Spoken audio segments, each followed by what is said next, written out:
Hi friends, welcome to my channel. NIT Pondicherry నుండి కొన్ని పోస్టులకు నోటిఫికేషన్ అయితే రావడం జరిగింది. ఈ నోటిఫికేషన్లో డిప్లొమా వాళ్ళకి, అలాగే డిగ్రీ వాళ్ళకి, అలాగే ఐటీఐ చేసిన వాళ్ళకి కూడా ఎలిజిబిలిటీ అయితే ఉంది.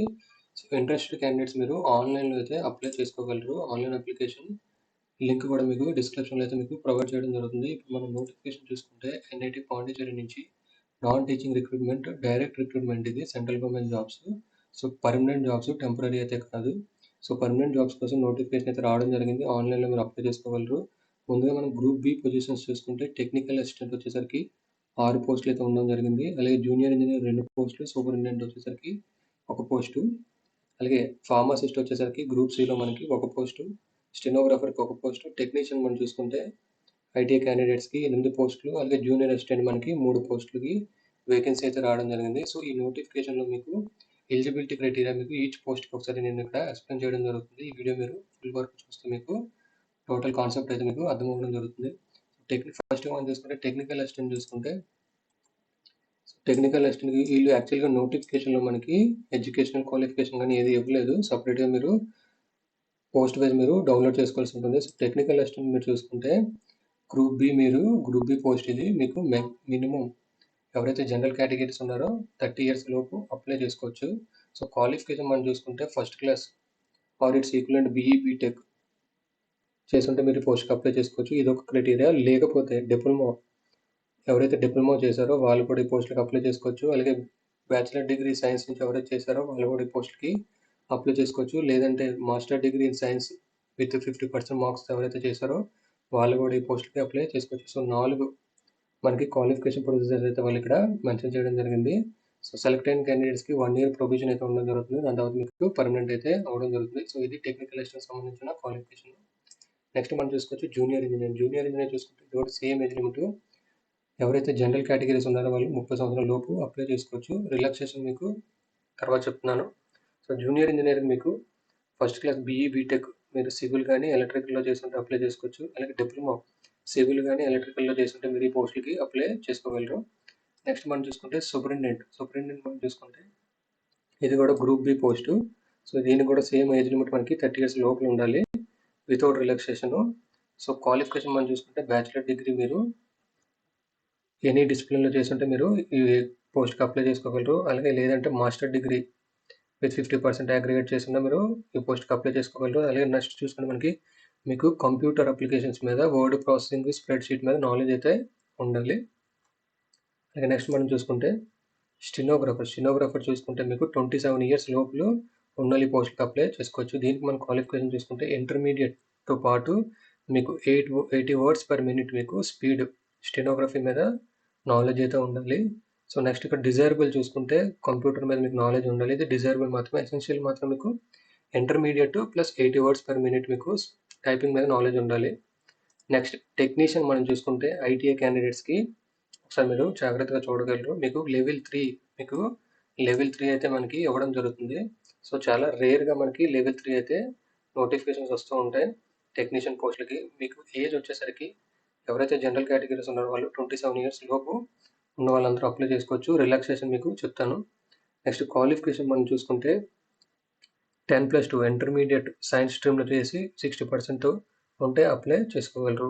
లేదా 10+2 ఇంటర్మీడియట్ 50%, దాని తర్వాత ఐటీఐ 1 ఇయర్ కోర్స్ ఎవరైతే చేశారో వాళ్ళు కూడా అప్లై చేసుకోవచ్చు. లేకపోతే 10th తర్వాత 10thలో 60%, అలాగే ఐటీఐ 2 సంవత్సరాల కోర్స్ ఎవరైతే చేశారో వాళ్ళు కూడా ఈ పోస్టులకి అప్లై చేసుకోవచ్చు. అలాగే నెక్స్ట్ మనం చూసుకుంటే డిప్లొమా 3 ఇయర్స్ డిప్లొమా ఎవరైతే చేశారో వాళ్ళు కూడా ఈ పోస్టులకి అప్లై చేసుకోవచ్చు. సో దీనికి కూడా 1 ఇయర్ మనకి ప్రొవిజన్ అయితే ఉండడం జరుగుతుంది. నెక్స్ట్ లాస్ట్ మనం చూసుకుంటే junior assistant. So junior assistant మనం చూసుకోవచ్చు. ఇది కూడా same pay level 3 group C post. Same age limit 27 years లోపల ఉండాలి.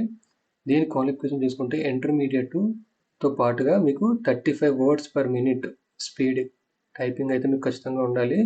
సో మీకు కంప్యూటర్ మీద నాలెడ్జ్ అయితే ఉండాలి. So intermediate 35 words per minute typing మీద నాలెడ్జ్ ఉంటే మీరు పోస్ట్కి అప్లై చేసుకోగలరు. ఇప్పుడు మనం నోటిఫికేషన్లోకి వెళ్దాం. సో మీకు క్వాలిఫికేషన్స్ అయితే ఇక్కడ నేను ఎక్స్ప్లెయిన్ చేయడం జరిగింది. సో ఇక్కడ మీరు ఒక విషయం గుర్తుపెట్టుకోండి. ఏవైతే ఓన్లీ ఈఆర్కి మాత్రమే పోస్టులు ఉన్నాయో దానికి ఎవరైతే ఎస్సీ, ఎస్టీ, ఓబీసీ వాళ్ళు అప్లై చేసుకుంటున్నారో ఎటువంటి రిలాక్సేషన్ రాదు. సో మీకు రిలాక్సేషన్ కావాలనుకుంటే మీరు ఏదైతే మీ కేటగిరీ ఉన్న పోస్టులు ఉన్నాయో దానికి మీరు అప్లై చేసుకుంటే మీకు ఏజ్ రిలాక్సేషన్ అయితే కన్సిడర్ చేయడం జరుగుతుంది. సో లాస్ట్ డేట్ మనం చూసుకుంటే 31/7/25. సో లాస్ట్ డేట్ జూలై 31 వరకు మనకి అప్లికేషన్ అవైలబుల్గా ఉంటుంది. మీరు ఆన్లైన్లో మాత్రమే అప్లై చేసుకోగలరు. సో సెలక్షన్ ప్రాసెస్ మీద కూడా వాళ్ళు ఇక్కడ డేటా అయితే ఇవ్వడం జరిగింది. ఏజ్ లిమిట్ చూసుకోవచ్చు. ఏజ్ లిమిట్ ఎస్సీ ఎస్టీ వాళ్ళకి 5 years, అలాగే ఓబీసీ వాళ్ళకి 3 years, అలాగే పీడబ్ల్యూడీ క్యాండిడేట్స్కి వచ్చేసరికి ఫిజికల్లీ హ్యాండిక్యాప్డ్ ఎవరైతే జనరల్ కేటగిరీ వాళ్ళకి 10 years, అలాగే పిహెచ్ ఓబీసీ కేటగిరీ 13 సంవత్సరాలు, ఎస్సీ ఎస్టీ వాళ్ళకి 15 సంవత్సరాల వరకు రిలాక్సేషన్ మీరు పొందగలరు. So me date of birth అనేది మీ ఎవరికైతే డేట్ ఆఫ్ బర్త్ సర్టిఫికేట్ లేదో వాళ్ళకి 10th క్లాస్ సర్టిఫికేట్ కింద వీళ్ళు కన్సిడర్ చేయడం జరుగుతుంది. సో మీరు 10th క్లాస్ సర్టిఫికేట్ ఉంటే డేట్ ఆఫ్ బర్త్ సర్టిఫికేట్ కింద మీకు కన్సిడర్ చేయడం జరుగుతుంది. సో మీరు ఆల్రెడీ నీకు చెప్పినట్టు ఆన్లైన్లో మీరు అప్లై అయితే చేసుకోవాలి. అప్లికేషన్ లింక్ నేను కింద మీకు ప్రొవైడ్ చేయడం జరుగుతుంది. ఇక్కడ ఇంకొక ఇంపార్టెంట్ పాయింట్ చూసుకుంటే please do not send any hard copies of the documents application form. Apply చేసిన తర్వాత ఎటువంటి డాక్యుమెంట్స్ మీరు సెండ్ చేయాల్సిన అవసరం లేదు బై పోస్ట్ ద్వారా.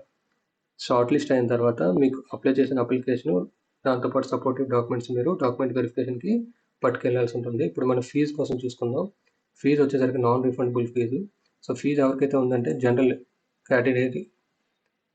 కేటగిరీస్, అలాగే ఓబీసీ, అలాగే ఈడబ్ల్యూఎస్ క్యాండిడేట్స్కి 500 రూపాయల ఫీజు అయితే మనకి కలెక్ట్ చేయడం జరుగుతుంది. అలాగే ఫీజు ఎవరికి లేదంటే ఎస్సీ ఎస్టీ పీడబ్ల్యూడీ ఫీమేల్ క్యాండిడేట్స్కి ఎటువంటి ఫీజు లేదు.